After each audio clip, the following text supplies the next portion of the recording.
সুপ্রিয় দর্শক, আসসালামু আলাইকুম রহমতুল্লাহ। সুপ্রিয় দর্শক, ওয়াজের মাঠে জামায়াত ইসলামের যেসব ক্যাম্পেইন চলছে, এই যে ওয়াজগুলো হচ্ছে, ওয়াজ মাহফিল, তাফসির মাহফিল। আমি ওয়াজ বা তাফসির মাহফিলের বিরোধী নই। আমি নিজে একজন মুসলিম। আমার প্রিয় বক্তা তাফসির কারক মুফতি আমির হামজা। আজ থেকে 4 বছর, 3 বছর, 4 বছর আগের যে তাফসির গুলো আমির হামজার, পারা পৃষ্ঠা তাফসির সব কিছু মুখস্থ করে একদম উনি যেভাবে তাফসির গুলো করতেন, এই তাফসির গুলো থেকে আসলে কিছু শিখতে পারতাম। এই তাফসির গুলো একটা পর্যায়ে সত্যিকার অর্থে আমাকে, মুফতি আমির হামজার তাফসির গুলো আমাকে খুবই মুগ্ধ করত, এবং আমি মুগ্ধ শ্রোতার মতো এই তাফসির গুলো শুনে আমাকে আল্লাহ হেদায়েত দান করেছেন। এখন বাস্তবতা হলো যে মুফতি আমির হামজা উনি জেলখানায় গেলেন। নিঃসন্দেহে আমি বলবো যে উনি বিগত সরকারের রোষানলের শিকার। কিন্তু একজন তাফসির কারক, তখনও আমরা জানি মুফতি আমির হামজা একজন নির্দলীয় একজন মানুষ। উনি একজন ইসলামী স্কলার্স, এর বাইরে তার পরিচয় আমরা বা আমি জানতাম না। এখন বিষয়টা হলো, জামাত ইসলাম যে ম্যাটিকুলাসলি এই প্ল্যানগুলো করে, তাফসিরের মাহফিল বা ওয়াজ মাহফিল গুলোকে পুরোটা এখন ব্যবহার করছে একদম তাদের প্রচার সেল হিসেবে। এটা একদিনে তৈরি হয়নি আসলে। আগে বুঝতাম না বিষয়টা, এখন বুঝছি। সেটা হলো যে একজন দেলোয়ার হোসেন সাইদি, দল মত সবার ছিল। তো দেলোয়ার হোসেন সাইদির যখন উনি যখন জামাত ইসলামের এমপি হলেন, তখনও কোনো সমস্যা ছিল না। রাজনৈতিক মাঠে এখন যেসব ইসলামিক বক্তা আবির্ভূত হয়েছেন, যারা বিগত 4 বছরে তাফসির করেছেন, ওয়াজ করেছেন, তারা তাফসির এবং ওয়াজটাই করেছেন। বর্তমানে আসলে আমরা যে তাফসির শুনতে যাই, আসলে আমার মনে হয় যে পৃথিবীর কোনো দেশে এরকম খোলা মাঠে তাফসির বা জালসা শুনতে যাওয়া মানুষ আছে কিনা বাংলাদেশ ছাড়া, সেটা আমি জানি না। অ্যাকচুয়ালি বাংলাদেশে তাফসির মাহফিলের একটা খুব চাহিদা আছে। এই তাফসির মাহফিলগুলোতে মানুষ যায়, সাধারণ মুসল্লিরা যায় ইসলামী কিছু জ্ঞান আহরণ করতে। তারা যায় কিছু দিনের শিক্ষা গ্রহণ করতে। কিন্তু এখন একটা ঘন্টার যদি একটা মাহফিল হয়, 2 ঘন্টা যদি একটা মাহফিল হয়, পুরো এই মাহফিলগুলোতে এই বিশেষ করে শেখ হাসিনা সরকার পতনের পর তারা কিন্তু রাজনৈতিক মাঠ না এটা। এই রাজনৈতিক মাঠ গুলোতে আপনার রাজনৈতিক বক্তব্য দেন। আমি বলছি, মুফতি আমির হামজা হন বা ডক্টর মিজানুর রহমান আজারি হন, অথবা আবদুল্লাহ সাহেব হন, অথবা কাশিমি সাহেব হন, যেই স্কলারস হোক, কিংবা মুফতি যতগুলো মুফতি সাহেব আছেন, যতগুলা স্কলার্স আছেন, তারাও রাজনীতি করুক, কোনো সমস্যা নেই। কিন্তু রাজনীতির মাঠ আর তাফসিরের মাঠকে এক করে ফেলাটা, এটা আসলে কেমন একটা বিষয় হয়ে দাঁড়িয়েছে। এখন আমি ব্যক্তিগতভাবে ইসলাম পছন্দ করি, তা আমার সাথে আমি ইসলাম পছন্দ করি, আমি ইসলামী মূল্যবোধে বিশ্বাসী। তাহলে আমাকে কেন দাঁড়িপাল্লাতে ভোট দিতে হবে? আমাকে দাঁড়িপাল্লাতে ভোট দিতে হবে কেন? আমি যদি 5 ওয়াক্ত নামাজ পড়ি, আমি যদি ইসলামের সকল নিয়ম কানুন মেনে চলি, তাহলে আমাকে কেন ব্যক্তিগতভাবে মনে করতে হবে যে আমাকে দাঁড়িপাল্লায় ভোট না দিলে আমাকে জাহান্নামে যেতে হবে? তারা এখন, বিশেষ করে আমার প্রিয় বক্তা আমির হামজা সাহেব যেভাবে বিগত সরকারের সমালোচনা করে, বিএনপির সমালোচনা করে, কিংবা যারা তাফসির করছেন, আরো যারা তাফসির করছেন, আসলে কি আপনাদের তাফসির হচ্ছে? এই তাফসিরটা আসলে আপনারা তো বলেন যে কোরআনকে ব্যাখ্যা করাটা হলো তাফসির। আমরা আপনাদের কাছ থেকে শিখেছি এটা। কোরআনের ব্যাখ্যা দিবেন আপনারা।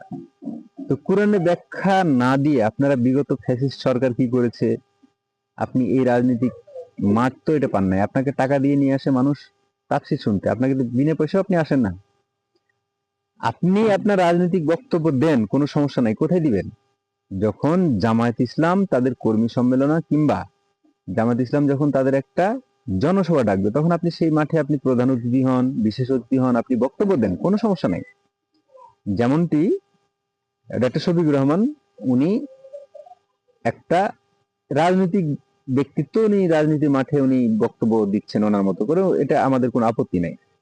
কিন্তু একজন আপনি ইসলামের দায়ী, আপনি ইসলামের দায়ী হিসেবে আপনি যখন এই রাজনীতির কথাগুলো বলছেন, বর্তমান প্রেক্ষাপটে রাজনীতি, এখন এইসব কথা বললে আপনি বলবেন যে আমি ইসলাম বিরোধী। না, আমি এটাও জানি যে কোরআনে বা আমাদের হযরত মুহাম্মদ সাল্লাল্লাহু আলাইহি সাল্লাম উনি রাজনীতি করেছেন। আপনি মানুষকে বলতে পারেন যে মহানবী সাল্লাল্লাহু আলাইহি সাল্লামের মতো রাজনীতি করতে হবে। আপনি বলতে পারেন মহানবী সাল্লাল্লাহু আলাইহি সাল্লামের মতো মহানবী সাল্লাল্লাহু আলাইহি সাল্লামকে অনুসরণ করতে হবে। কিন্তু কোথা থেকে কোন ব্যাখ্যা টেনে নিয়ে এসে আপনি স্বৈরাচার ঢুকান, আপনি ফ্যাসিস্ট ঢুকান, আপনি বিএনপিকে ঢুকান, আপনি কে কোথায় চাঁদাবাজি করছে এগুলো ঢুকান। হ্যাঁ, আপনি ইন জেনারেলি আপনি কিছু কথা বলতে পারেন, সেগুলো মানুষের হেদায়েতের জন্য। কিন্তু যখন আপনি একটা দলের এজেন্ডা বাস্তবায়ন করবেন, তখন বাংলাদেশের মানুষ এত গন্ড আর মূর্খ না, তাই না?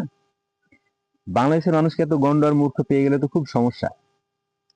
তো আমার অনুরোধ, যারা ইসলামিক স্কলার্স আছেন, তারা আপনারা এইভাবে সরাসরি একটা দলের এজেন্ডা বাস্তবায়ন করতে আপনারা এইভাবে যে ওয়াজ মাহফিলগুলোকে আপনারা পলিউটেড করছেন, এটা কতটুকু যুক্তি সঙ্গত, এটা আমি আসলে বুঝছি না। আপনারা ফ্যাসিস্ট সরকারের আপনারা বা দুর্নীতিবাজ সরকারের আপনারা যত কুৎসা, যত বদনাম, যত কিছু করেছে আপনারা সব তুলে ধরুন। কোথায়? সেটা রাজনৈতিক মাঠে। সেখানে আমি যাব না তো, কারণ আমি জামাত করি না। আর যারা কিনা তাফসির শুনতে যায়, তারা আপনারা কি করে ভাবলেন যে সবাই এখানে দাঁড়িপাল্লার লোক? এখানে দাঁড়িপাল্লার লোক, তাহলে আপনাকে তো এই 1 লাখ টাকা দিয়ে যে নিয়ে আসা হচ্ছে, কিংবা 1 লাখ 1.5 লাখ টাকা দিয়ে যে নিয়ে আসা হচ্ছে, আমরা যে টাকাগুলো দেই, আমরা তো দাঁড়িপাল্লার কথা শুনতে যাই না। আমরা যাই কোরআন শরীফের ব্যাখ্যা শুনতে। আমরা যাই আপনার কাছ থেকে কিছু হেদায়েতমূলক কথা শুনতে।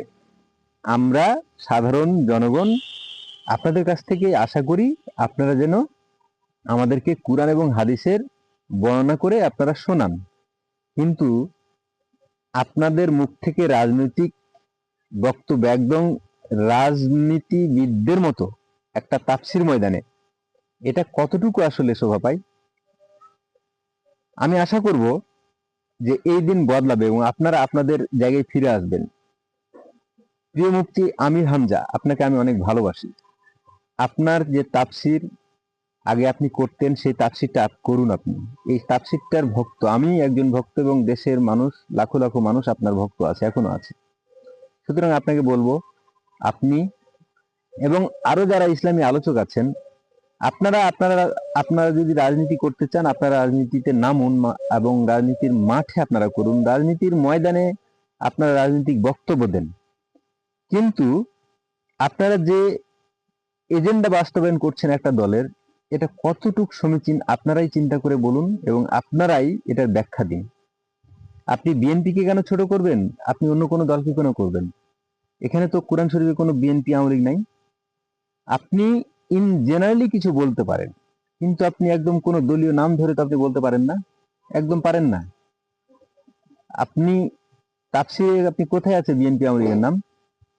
ইন জেনারেলি কোন কারোর নাম না নিয়ে আপনি কিছু বলতে পারবেন, আকার ইঙ্গিতে বলছেন যেগুলো, সেগুলো মানুষ বুঝছে। এগুলো মানুষ বুঝে আপনাদের জনপ্রিয়তাটা সেখানে থাকছে না।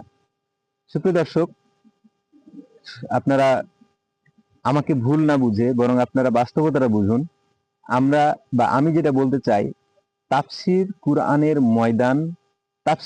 ময়দান থাক, যেখানে আমরা ইসলামটাকে শিখতে পারি। আমরা যাতে হিদায়াত পেতে আপনাদের কাছ থেকে যেন আমরা সেই হেদায়েতের বাণীগুলো শুনতে পারি, আমরা কুরআন এবং হাদিসের ব্যাখ্যাটা সঠিকভাবে শুনতে পারি, আমরা সেইটা চাই। কিন্তু আপনাদের কাছ থেকে কখনোই রাজনৈতিক বক্তব্য আমরা চাই না। রাজনৈতিক বক্তব্যের জন্য রাজনৈতিক ব্যক্তিত্ব আছে।